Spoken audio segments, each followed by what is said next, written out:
Hai guys, welcome back to our vlog. Nah sebelumnya perkenalkan, nama saya Evelyn. Dan pada vlog kali ini kita akan membahas tentang 3 hal.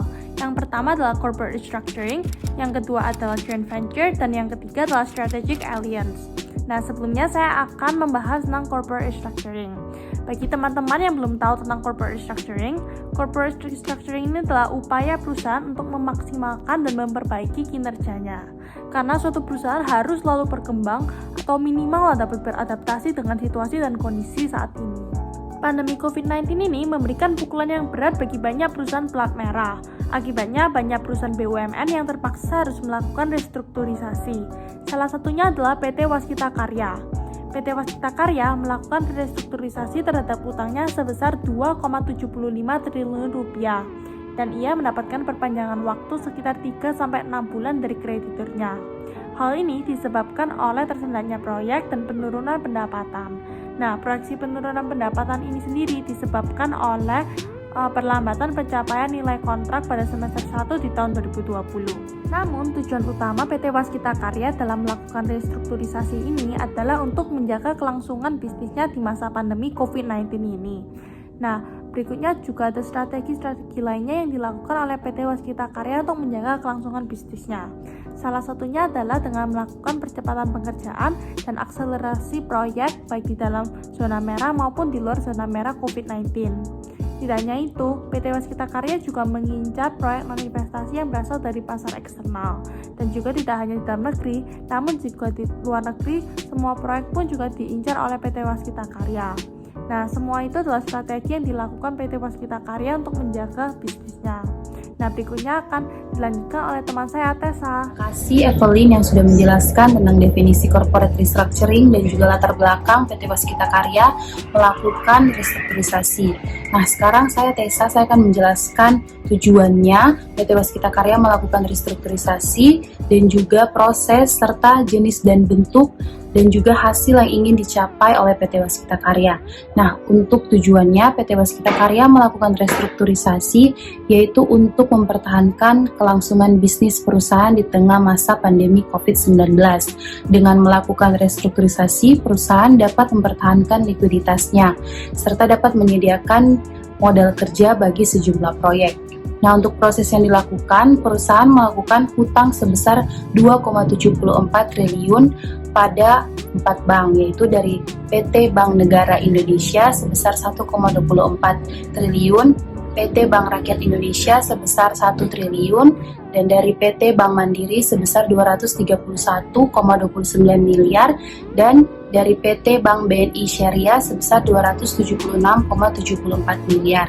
Nah, untuk jenis restrukturisasi yang dilakukan oleh PT Waskita Karya yaitu restrukturisasi keuangan, karena PT Waskita Karya ini melakukan restrukturisasi untuk pemenuhan kewajiban jangka pendeknya sebesar 2,74 triliun serta perusahaan juga ini sudah berbentuk perseroan. Nah, selanjutnya untuk hasil yang ingin dicapai dari PT Waskita Karya yaitu perusahaan ingin meningkatkan pendapatannya di tengah masa pandemi COVID-19 ini dan ingin mempertahankan likuiditas perusahaannya. Serta juga perusahaan ingin meningkatkan teknologi yang ada, karena dengan teknologi yang kuat, perusahaan dapat mengakselerasi penyelesaian beberapa proyek berskala besar dan juga dapat memimpin digitalisasi di sektor konstruksi. Sekian dari penjelasan tentang corporate restructuring yang dilakukan oleh PT Waskita Karya. Nah, untuk topik selanjutnya akan dijelaskan oleh teman saya, Vanessa dan juga Esther. Hello guys. Nah, pertama-tama aku mau say thank you dulu ya buat Evelyn dan Tessa yang sudah memberikan penjelasan mengenai corporate restructuring dari PT Waskita Karya. Nah, dalam sesi kedua ini aku, Teresia Vanessa, dan partnerku Esther Angelin akan memberikan penjelasan mengenai proses joint venture dari Indosat dan XL. Nah, tentu saja kalian penasaran kan bagaimana proses joint venture ini dapat terbentuk? Eits, tunggu dulu. Pertama kita harus tahu dulu dong definisi dari joint venture. Joint venture merupakan suatu perusahaan yang didirikan baik oleh 2 atau lebih entitas bisnis untuk menyelenggarakan bisnis secara bersama-sama dalam jangka waktu tertentu. Tentu saja seperti XL Indosat yang memutuskan untuk melakukan joint venture ini memiliki alasan tersendiri. Jadi latar belakang dari proses pembentukan joint venture antara XL dan Indosat ini untuk melakukan kolaborasi jaringan jaringan. Seperti kita ketahui bahwa XL dan Indosat bergerak di bidang industri telekomunikasi dan memiliki skala usaha yang berdekatan sehingga mampu untuk menciptakan sinergi usaha yang cukup besar. Lalu seperti kita ketahui bahwa XL merupakan perusahaan seluler swasta di Indonesia, sedangkan Indosat merupakan jaringan penyedia jasa dan telekomunikasi di Indonesia. Jadi joint venture ini dilakukan agar mampu untuk mendukung entitas bisnis masing-masing. Nah, lalu langkah ini dipilih juga untuk mengurangi operational expenditure dan penghematan capital expenditure dari masing-masing perusahaan. Nah, dalam proses joint venture ini mereka tuh masih berada dalam tahap assessment untuk jaringan 2G dan 3G. Nah, seperti kita ketahui sekarang ini jaringan tuh sudah bisa 4G. Nah, untuk tujuan dari joint venture antara XL dan Indosat ini adalah yang pertama untuk meningkatkan laba dari masing-masing perusahaan. Lalu mereka juga untuk melakukan penghematan biaya pengeluaran operasional mereka. Terus untuk juga melakukan network sharing, seperti salah satu proyeknya itu run sharing dan menggapai efisiensi di industri telekomunikasi dengan melakukan pengurangan impor untuk kegunaan jaringan. Lalu mereka ini juga memiliki tujuan untuk mengembangkan menjadi sinyalnya menjadi 4G, dan tidak lupa mereka juga memiliki visi untuk menyediakan jasa layanan telekomunikasi yang layak untuk masa mendatang. Nah, setelah itu aku juga mau tahu kalian mengenai bentuk dari joint venture antara XL dan Indosat ini. Nah, bentuk dari joint venture ini merupakan joint venture domestik. Loh, kok bisa gitu? Ya karena baik XL dan Indosat merupakan perusahaan yang berada dan dimiliki di Indonesia dan berbentuk badan perseroan terbatas atau PT. Jadi mereka ini merupakan bentuk joint venture-nya itu domestik. Nah, seperti aku bilang tadi, kalau dalam vlog sesi kedua ini aku tidak sendirian, tetapi aku juga didampingi oleh partnerku yaitu Esther Angelin. Jadi bagian selanjutnya akan dijelaskan oleh Esther Angelin ya guys. Terima kasih Vanessa yang telah membantu menjelaskan mengenai joint venture XL dan Indosat. Nah, untuk yang selanjutnya saya akan membahas mengenai proses dan juga hasil dari kedua perusahaan ini. Nah, yang pertama sebenarnya sih kedua perusahaan ini itu tidak ada perbedaan budaya yang signifikan, karena seperti yang kita ketahui bahwa XL dan Indosat ini merupakan perusahaan dari dalam negeri atau perusahaan lokal, sehingga kurang lebih sih budayanya itu sama. Nah, untuk yang LBO adalah leverage buyout, yang artinya akuisisi yang harga belinya itu dibantu oleh gabungan saham atau hutang yang digunakan untuk melunasi dan juga menjamin hutangnya. Tetapi XL dan Indosat ini tidak menggunakan LBO karena sumber pendanaan mereka itu semuanya berasal dari masing-masing kas perusahaan. Nah, berdasarkan data yang ada, XL dan Indosat ini perbandingannya itu 50/50. Nah, masing-masing ini juga mengantongi sebesar 1.251 lembar saham.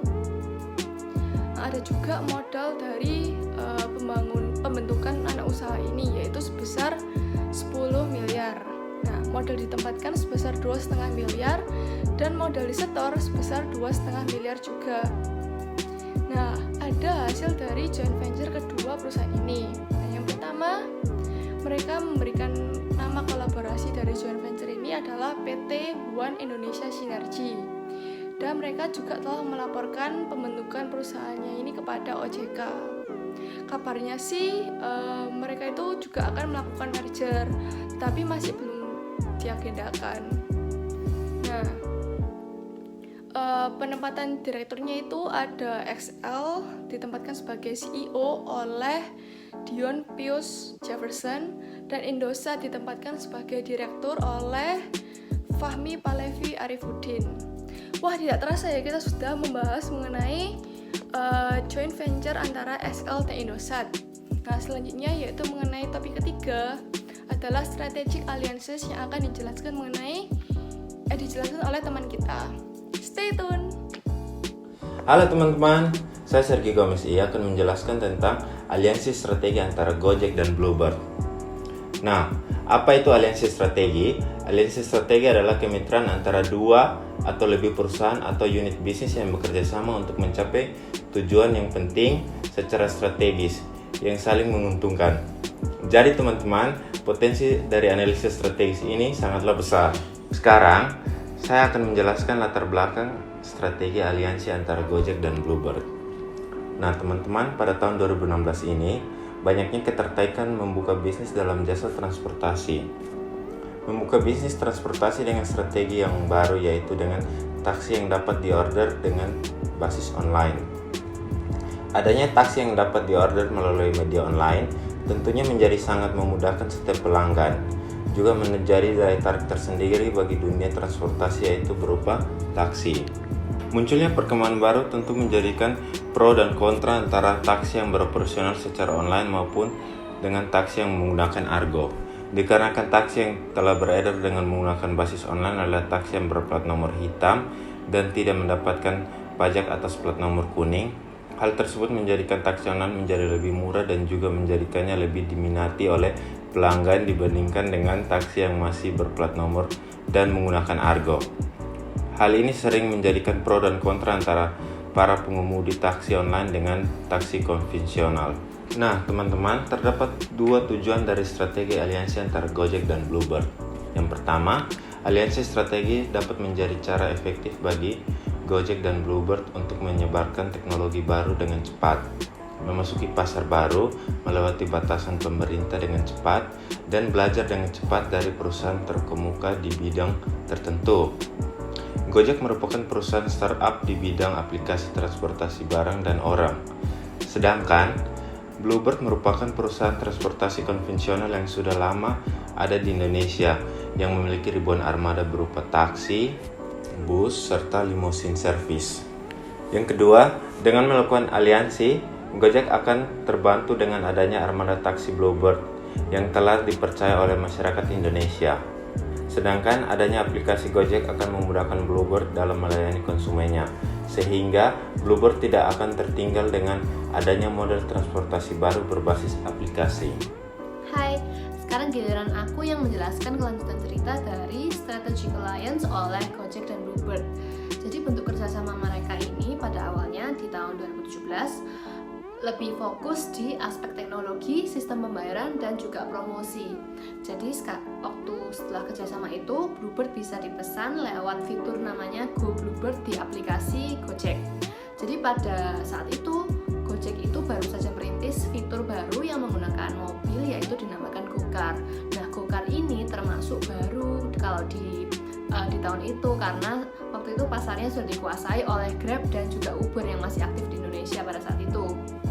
Jadi dengan tambahan armada taksi Bluebird yang lebih banyak, jadi Gojek ini tidak terlalu pusing untuk menambah driver mobil untuk GoCar-nya, karena Bluebird sudah bisa dipesan lewat Gojek melalui GoCar dan juga Go Bluebird.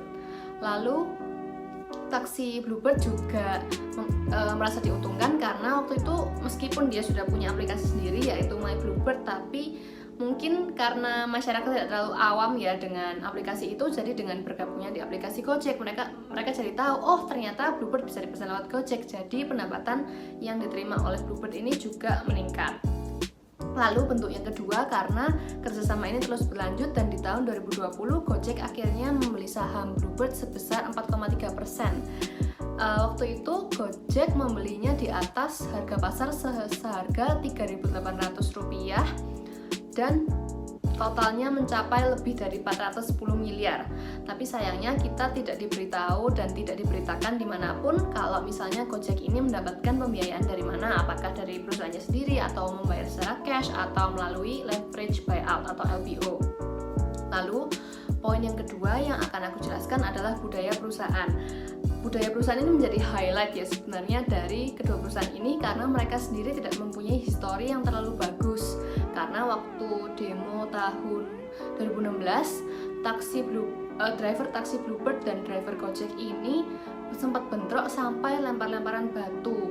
Tapi setelah kerjasama di tahun 2017, driver dari taksi Bluebird ini memang mengakui kalau mereka ini di tahun itu sudah kalah saing oleh taksi-taksi online, sehingga kerjasama dengan Gojek ini menguntungkan mereka juga dan juga meningkatkan pendapatan mereka. Sebentar ya, sebelum aku lanjut, kayaknya aku denger Gojek karena tadi aku pesan barang. Bentar ya. Oke, kita lanjut bahas hasil kerjasama oleh Gojek dan Bluebird. Jadi kalau menurut data, pendapatan dari Bluebird ini sudah mulai stabil di tahun 2017 karena kalau dibandingkan dengan tahun-tahun sebelumnya itu mengalami penurunan yang lumayan karena sudah mulai marak taksi online di Indonesia. Lalu juga sahamnya mengalami kenaikan waktu Gojek sudah confirm kalau misalnya dia bakalan beli saham Bluebird di awal tahun ini. Lalu untuk perubahan dan hasil yang paling utama ya, tidak ada lagi persaingan tarif di antara taksi Bluebird dan juga taksi online milik Gojek karena dengan bekerja sama itu mereka sudah kayak menyeimbangkan tarif yang diberikan, jadi tidak lagi terlalu taksi online tidak lagi terlalu murah dan taksi Bluebird juga tidak terlalu mahal, sehingga masyarakat itu lebih kayak oke, aku akan memesan taksi Bluebird dengan harga yang sesuai. Kalau menurut dari perspektif pengguna seperti aku suka pesan taksi Bluebird lewat Gojek karena tidak perlu kayak lewat Gojek itu kayak praktis sekali, kayak tinggal punya satu aplikasi kita sudah bisa pesan macam-macam termasuk Bluebird, dan juga karena sekarang itu taksi Bluebird sudah bisa dibayar menggunakan GoPay meskipun kita tidak pesan lewat app-nya, maksudnya app Gojek. Jadi kalau misalnya kita kayak buru-buru atau kita lagi di tempat umum, kita harus panggil taksi Bluebird yang biasanya sudah ada kayak standby gitu ya di pintu masuk, kita juga bisa bayar pakai GoPay karena di setiap taksi itu sudah disediakan kode QR dari GoPay, dan juga ternyata GoPay sudah bisa digunakan kalau misalnya kita pesan lewat aplikasi Bluebird, yaitu My Bluebird. Apalagi sekarang di masa-masa seperti ini kita kan pasti mengutamakan cara pembayaran secara cashless ya. Jadi akhir-akhir ini aku juga lumayan suka menggunakan taksi Bluebird. Sekian untuk penjelasan dari kerjasama perusahaan dari kelompok kami. Semoga informasi yang diberikan berguna dan bermanfaat untuk kalian semua. Terima kasih.